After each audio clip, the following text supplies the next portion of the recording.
Hello, I'm Allan Lee. Welcome to NZONE Focus and our series of in-depth interviews with political party leaders as we head into next month's general election. Well, joining me this week is the leader of New Zealand First, Winston Peters. Mr. Peters, welcome to the programme. Thank you so much for sparing time to be with us today. That sounds just like the BBC. You say the nicest things. Now, the last election, you were out of Parliament for the first time in 30 years. I mean, that felt weird to us. That must have been very strange for you. Well, you know, for 5 months there was a character assassination attempt by a number of people in politics and outside of politics to get rid of New Zealand First and me. There were all those allegations, a serious Foreign Office complaint laid, police complaint laid, complaint by the Electoral Office. All three investigations brought out nothing because there was nothing at all. But at the end of it, we just missed out by a fraction. And I suppose, you know, I've been around a while. You face reality that your political enemies have won for their own reasons. And you face the future, and we have, and we're back. Last weekend's Horizon Research poll showed you with 7.3%, which would turn into roughly 9 seats in the next Parliament. Is that the feeling you're getting, that you're back? Well, you wouldn't think so to read the mainstream media or watch mainstream TV, because we're seriously being boycotted. We pack halls in this country, and standing room only in Christchurch and Kashmir last week. On the North Shore was the same recently. No journalists there to report what we're doing or saying. But this still works because it's old-fashioned. It's politics with talking to people and communicating. And all that work has meant that we're on the rise in these polls, and we tend to take those polls far higher before we get to election day on the 26th of November. Why is it that they're not reporting those figures? Well, I don't compromise with deceit and fraud and corruption, and never have. That's been my long record. And a lot of the people I've sought to outline are close to the media or own the media. New Zealand's media is massively foreign-owned, and they have a certain editorial line. And someone who argues against cross-media ownership, who argues against foreign ownership of the media, as America insists upon having, as the UK insists upon having, as someone who argues against foreign ownership and intervention in a whole lot of the asset wealth of this country, he's never going to be popular with them. I understand that. I just wish more New Zealanders would understand why this is going on and how their interests are not served by allowing, in their voting, those people to do that. Now, in the past, you've been called a kingmaker, in inverted commas, because you formed a coalition with National. You were in a confidence and supply agreement with Labour, putting them both on the Treasury benches.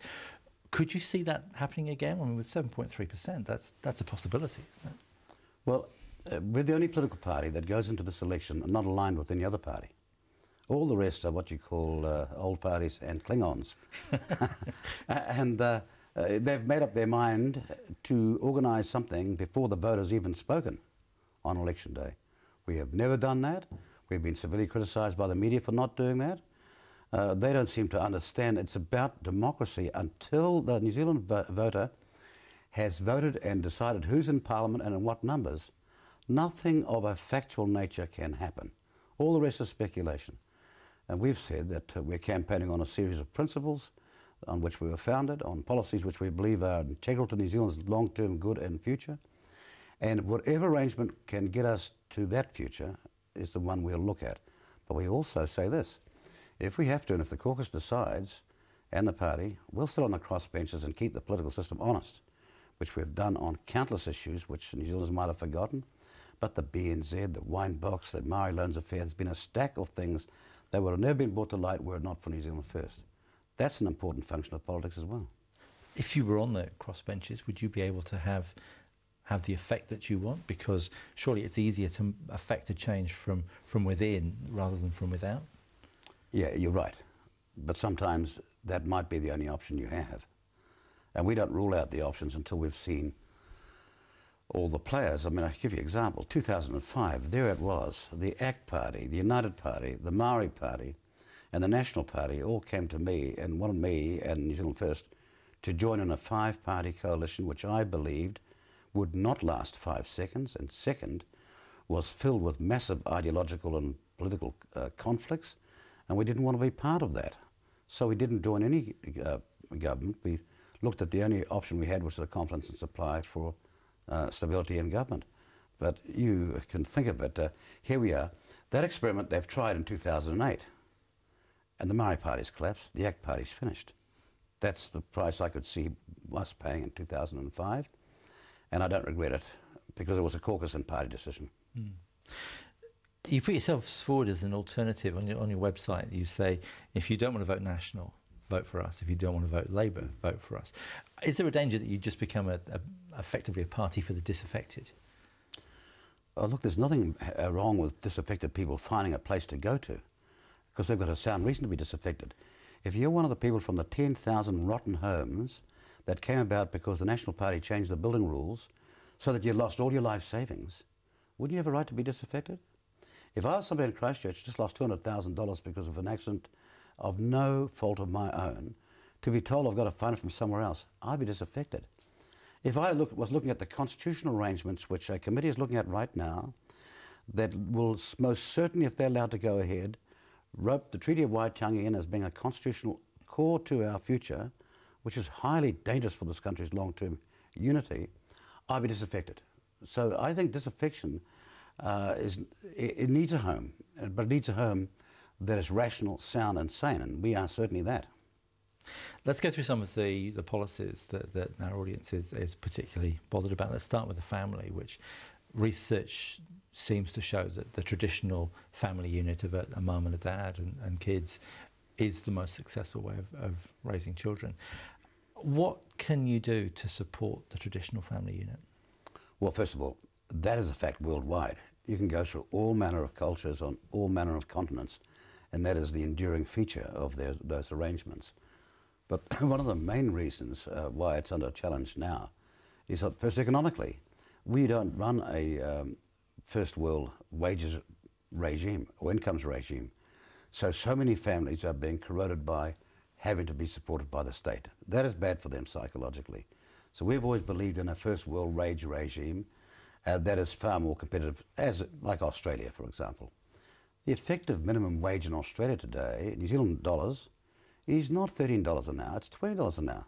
That's why people are going in their droves to that country.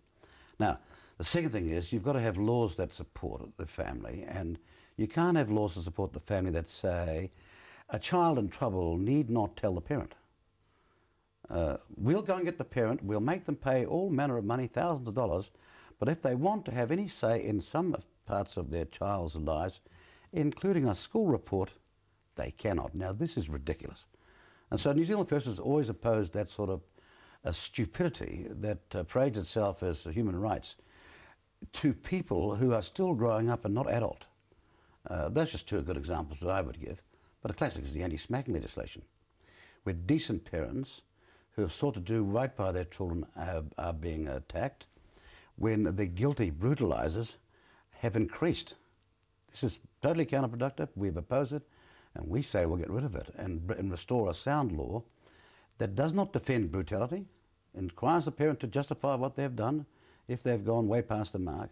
But, you know, a slight correction or smacking, it can sometimes be critical for the child's, not just their upbringing, but totally critical to their survival, especially in dangerous circumstances, as a lot of things in life are.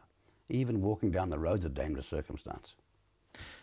Do you think that I mean, we've seen the liquor reforms, which have gone through recently. In a way, that's another case of the state intervening in something like that. Have those liquor reforms worked, do you think? Will they work? Well, it's abuse of the word reform. Reform means improvement, reshaping for the better. This is a total abrogation of the responsibility to do better. I can tell you now that I have never voted for the liberalisation of liquor in any circumstances in a long career. There's far too many outlets now, and it's far too widely available. The age of 20, reduction to 18, was supported by parliamentarians who ignored the police. They ignored even a significant student poll at the time, or a young person's poll was ignored in favour of their mates in the liquor industry. Is that clean, really? But you won't get me caught out on those issues. I'm not saying I'd ban it for over 20 years of age, but I'm saying that it should be illegal for it to be supplied and purchased, and for them to purchase it. And I nevertheless have a significant youth wing who feel similarly as we do. See, we all knew that when you took it down to 18, you're going to head for 14, 13. Yeah. That's precisely what happened. Jenny Shipley was told, the National Party was told, and they were the ones that did it. They were told this is going to happen, they ignored it. Surely, with so much expert advice... Have you heard of puppeteers? Have you heard of undue influence? That's precisely why someone would abandon a plain common sense position, particularly having regard to our culture and our inability to handle it. We're not talking about France or Italy or other cultures have had hundreds of years to do things in some sort of moderation. We don't. We have all the very worst effects now. People getting tanked up, young people getting tanked up at home, leaving home at midnight, going out. These are circumstances which are extraordinarily trying for all concerned and above all for their parents. Let's take a quick break there and then we'll come back and chat some more. Join us again in a couple of minutes.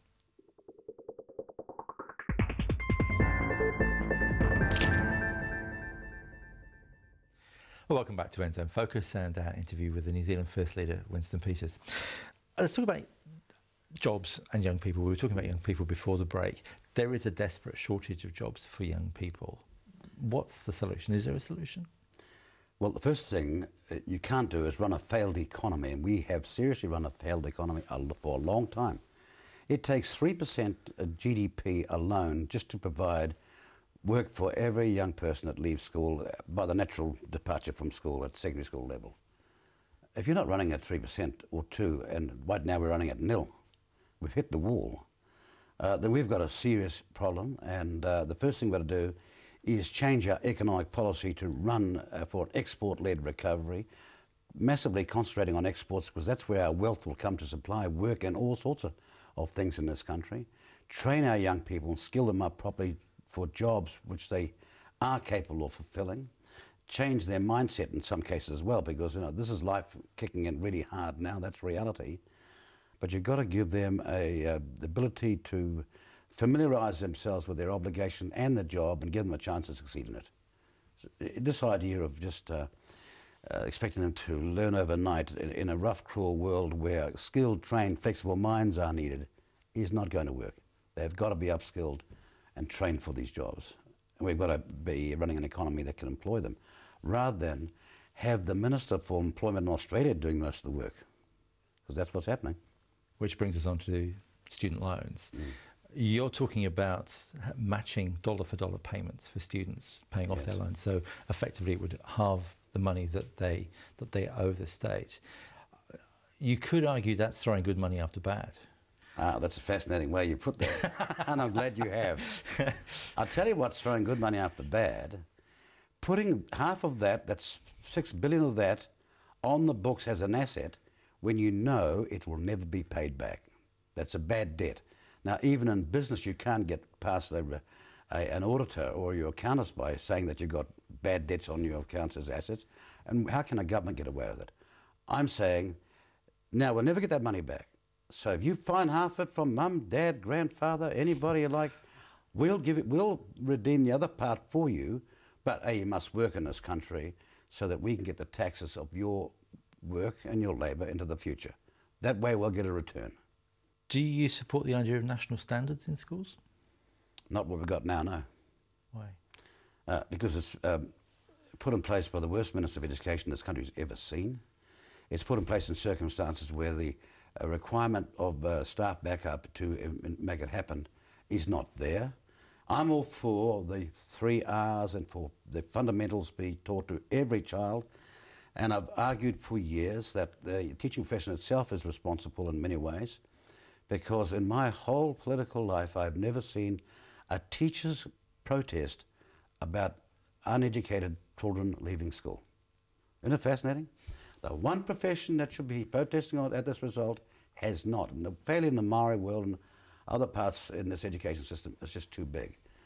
I'm for a system that works with the support and backup based on other countries' first world standards to make sure it happens. But just saying national standards. Well, if the national standard is what they're talking about, is what we've got now, the answer is no, I don't want that. I want something far better than that. So how would I was a former teacher before I was a lawyer too, by the way. I know. So how would that work in practice, though? Because you need to have some way of measuring how well our children I'm not do. against measurement. I'm not against measurement.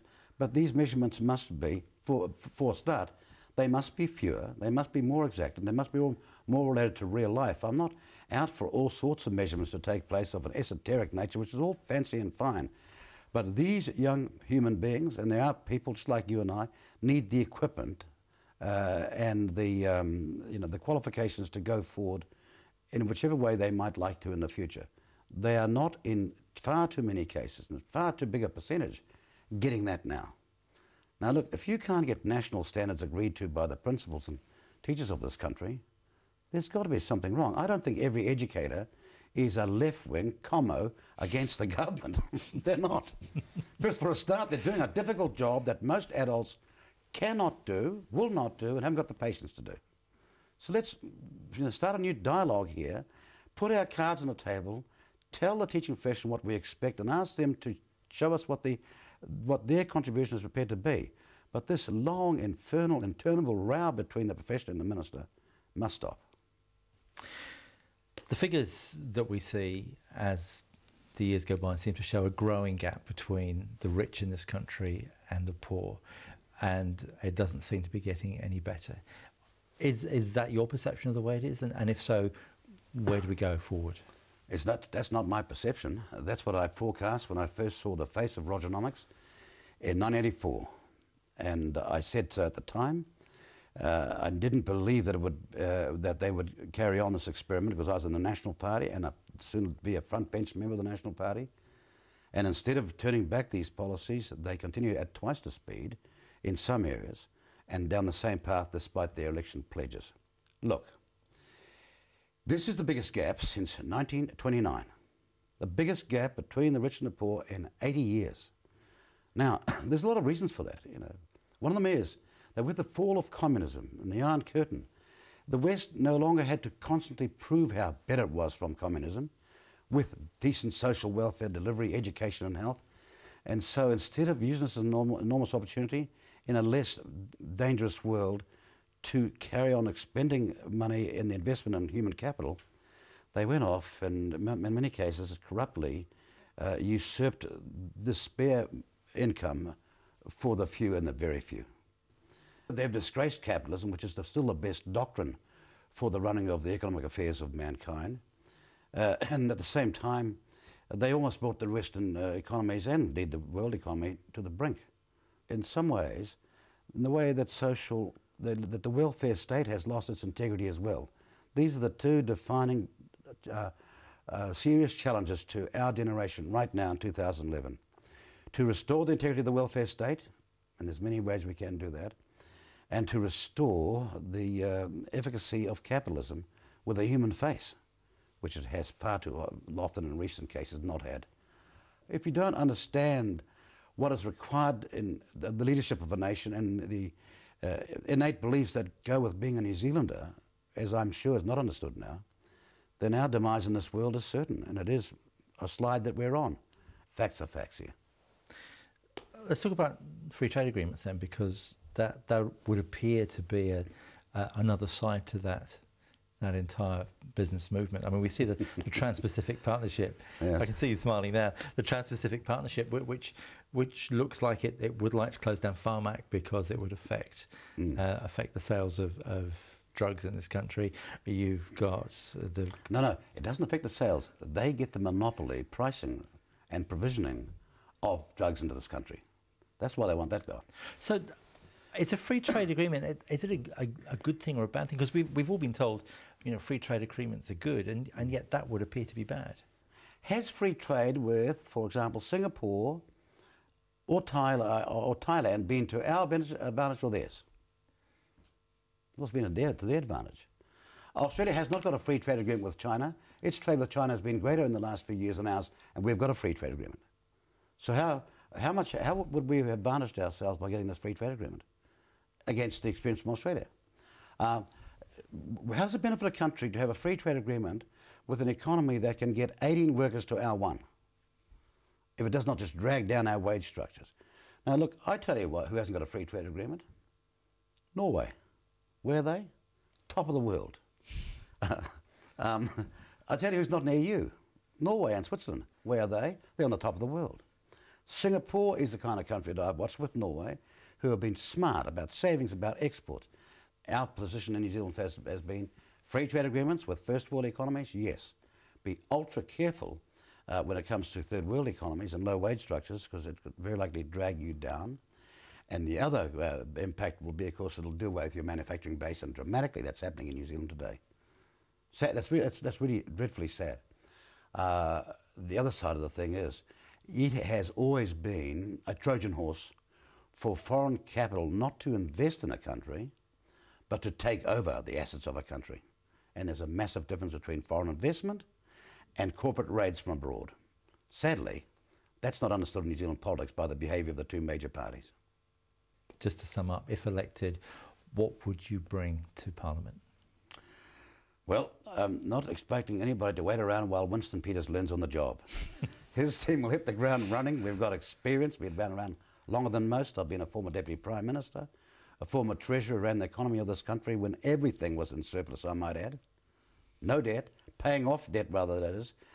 Inflation coming down, productivity going. We had a great, even in the middle of the Asian currency crisis, we did this. That's my record. And a former foreign minister that understands something about the international connections with this country. The second thing is we bring a commitment to the ideals that were 15 founding principles and a sound record of delivering on what we promise. If you were impartial for a while and looking at your grandchild's interest, you cannot surely tell me that where we're going is safe now, either socially or economically. I think I can turn that around. It's always good to talk to you, Mr. Peters. Thank you very much Thank indeed. you. And that brings this programme to a close. Next week, my guest is the co-leader of the Māori Party, Dr. Peter Sharples. So we'll look forward to seeing you then. Till then, bye for now.